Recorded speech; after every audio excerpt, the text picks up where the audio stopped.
28th morning. There is no difficulty, however great, but will yield before a calm and powerful concentration of thought, and no legitimate object but may be speedily actualized by the intelligent use and direction of one's soul forces. Whatever your task may be, concentrate your whole mind upon it. Throw into it all the energy of which you are capable. The faultless completion of small tasks lead inevitably to larger tasks. See to it that you rise by steady climbing, and you will never fall.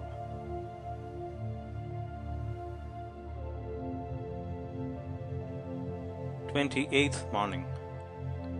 There is no difficulty, however great, but will yield before a calm and powerful concentration of thought, and no legitimate object but may be speedily actualized by the intelligent use and direction of one's soul forces. Whatever your task may be, concentrate your whole mind upon it. Throw into it all the energy of which you are capable. The faultless completion of small tasks lead inevitably to larger tasks. See to it that you rise by steady climbing, and you will never fall.